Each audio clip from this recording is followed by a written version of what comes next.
Hello student, कैसे हैं आप। मैं आपका अपना शुक्ला सर।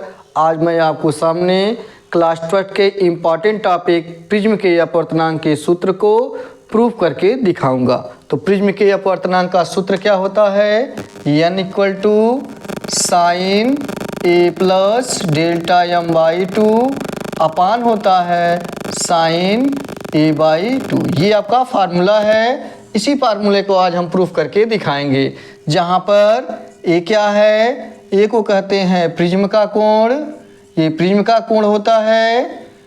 डेल्टा एम क्या है, इसको कहते हैं न्यूनतम विचलन कोण, कि कितना कोण भी विचलित होगा। और एन क्या है, ये प्रिज्म का अपवर्तनांक है।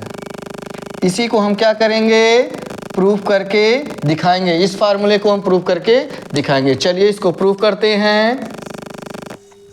प्रूफ करने के लिए क्या करेंगे, एक हम क्या बनाएंगे, त्रिभुज का निर्माण करेंगे। प्रिज्म त्रिभुज के टाइप का बनाएंगे। ये पूरा का पूरा आपका कांच का बना हुआ होगा। प्रकाश की किरण आएगी, यहाँ पे अपवर्तित होगी और निर्गत किरण के रूप में ऐसे बाहर चली जाएगी। यहाँ पे हम क्या दिखाएंगे, अभिलंब दिखाएंगे। यहाँ पे भी अभिलंब दिखाएंगे। ये दोनों एक जगह पॉइंट यहाँ पे काटेगा। ये ए हो जाएगा, ये बी हो जाएगा और ये आपका सी हो जाएगा। ये नॉर्मल एन और ये आपका एन डैश हो जाएगा। ये आपतन कोण आई हो जाएगा, अपवर्तन कोण आर हो जाएगा। यहाँ पे भी निर्गमन कोण आई डैश, यहाँ पे R dash. P Q R yes, ये आपके नंबरिंग कर लेंगे। आपतित किरण पी क्यू आर, अपवर्तित किरण आर यस, निर्गत किरण ए बी सी यहाँ दिखा देंगे। यहाँ पे जो पॉइंट है इसको हम दिखा देंगे, बिंदु ई दिखाएंगे। यहाँ पे इसको आपतन कोण को आगे बढ़ा देंगे, निर्गत किरण को पीछे बढ़ाएंगे। यहाँ पे विचलन कोण डेल्टा दिखाएंगे, इसको बिंदु डी दिखाएंगे। तो चित्रानुसार ए बी सी एक प्रिज्म है, जिस पर आपतित किरण पी क्यू आपतित हो रहा है, क्यू आर अपवर्तित होगा, आर एस निर्गत होगा। तो त्रिभुज का निर्माण इस त्रिभुज में दिखाएंगे। त्रिभुज क्यू आर ई में क्या होगा, आर की वैल्यू त्रिभुज में तीनों कोणों का योग 180 अंश, R plus R dash plus E बराबर हो जाएगा 180 अंश। इक्वेशन 1 बनाएंगे। चतुर्भुज ले लेंगे। चतुर्भुज ए क्यू ई आर में क्या हो जाएगा, चतुर्भुज की प्रॉपर्टी लगाएंगे। चतुर्भुज की प्रॉपर्टी होता है कि चतुर्भुज के चारों अंतःकोणों का योग 360 अंश होता है। तो यहाँ दिखाएंगे कोण ए प्लस कोण क्यू प्लस कोण ई और प्लस कोण आर बराबर आ जाएगा 360 अंश। तो कोण ए लेंगे। क्यू की वैल्यू चूंकि ये नॉर्मल है, अभिलंब है, तो ये 90 डिग्री। ई की वैल्यू ऐसे रहेगी। आर की वैल्यू यहाँ भी नॉर्मल है तो 90 डिग्री दिखाएंगे। तो कोण ए प्लस कोण ई प्लस 90 मिलकर 180 इक्वल टू 360। कोण ए प्लस कोण ई इक्वल होगा 360 अंश माइनस 180 अंश। तो कोण ए प्लस कोण ई बराबर 360 में से 180 अंश घटाएंगे 180 अंश। तो इसको बनाएंगे समीकरण नंबर 2। समीकरण 1 और यह समीकरण 2 के राइट हैंड साइड इक्वल हैं, तो लेफ्ट भी बराबर होंगे। तो क्या लिखेंगे, समीकरण 1 और 2 से क्या हो जाएगा, R plus R dash plus E बराबर हो जाएगा ए प्लस ई से ई कैंसिल हो जाएगा, आर प्लस आर डैश बराबर हो जाएगा कोण ए। तो यहाँ से बनाएंगे, इसको बनाएंगे इक्वेशन नंबर 3। अब देख लेंगे, इधर आ जाएंगे इस साइड में। जो डेल होगा, डेल्टा जो होगा विचलन होगा, इस त्रिभुज का बहिष्कोण है। तो क्या लिखेंगे, चूंकि डेल्टा त्रिभुज डी क्यू आर का बहिष्कोण है।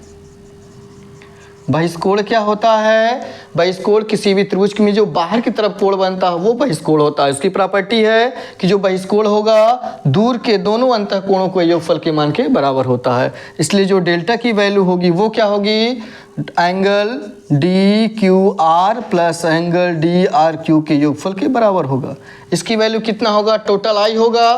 तो ये टोटल आई है, तो यहाँ आर, तो आई आर को क्या करेंगे, इसमें से घटा लेंगे आई माइनस आर, और यहाँ प्लस होगा तो ये हो जाएगा I dash minus R dash. थोड़ा सा सॉल्व करेंगे, I minus R plus I dash minus R dash. I और आई डैश को एक साथ ले लेंगे और आर डैश को एक साथ ले लेंगे, तो ये हो जाएगा डेल। ये बन जाएगा आपका इक्वेशन नंबर 4।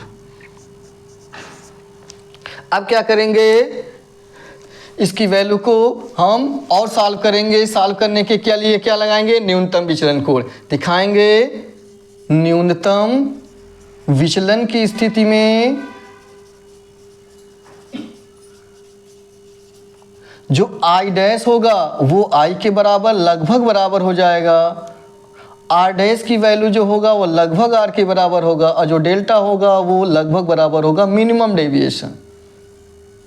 ये कंडीशन फॉलो कराएंगे। आईसी की वैल्यू समीकरण 3 में एक बार रखेंगे। समीकरण 3 से रख लेंगे वैल्यू आर डैश की वैल्यू आर, और प्लस आर डैश की वैल्यू लगभग बराबर होगा आर बराबर ए हो जाएगा। 2r बराबर ए, तो r की वैल्यू कितना हो जाएगी, a/2। अब इसी तरह से जो वैल्यू होगा वो वैल्यू किस में रख लेंगे, जो हमने फार्मूले में मान रखा है उसको रखेंगे किस में, इक्वेशन नंबर 4 में रखेंगे। समीकरण 4 से रख लेंगे। डेल की वैल्यू हो जाएगी डेल्टा m बराबर i plus I dash, I plus I dash की वैल्यू यहाँ से i हो जाएगी minus r plus r dash की वैल्यू r, तो ये हो जाएगा 2i माइनस 2r। 2r की वैल्यू यहाँ से रख लेंगे, कितना हो जाएगा, कैपिटल ए, प्रिज्म कोण हो जाएगा डेल्टा m। माइनस को इधर लाएंगे तो कितना हो जाएगा, माइनस इधर आएगा plus a plus delta m बराबर 2i। 2 से डिवाइड कर लेंगे, i की वैल्यू जो होगा a प्लस डेल्टा m/2 के मान के बराबर। तो इस तरह से i की वैल्यू हम यहाँ निकाल लेंगे। अब क्या करेंगे, स्नेल का नियम लगाएंगे। स्नेल का नियम क्या है, स्नेल के नियम से क्या होगा, n बराबर साइन i और बटे साइन r। अब क्या करेंगे, i की वैल्यू और r की वैल्यू यहाँ से पुट कर लेंगे इसमें, sine a plus delta m/2 upon sine a/2। यही जो फार्मूला आपका होगा मेन आएगा, इसी को क्या कहेंगे, प्रिज्म के अपवर्तनांक का फार्मूला। देखिए ये प्रूव हो गया। Thank you very much.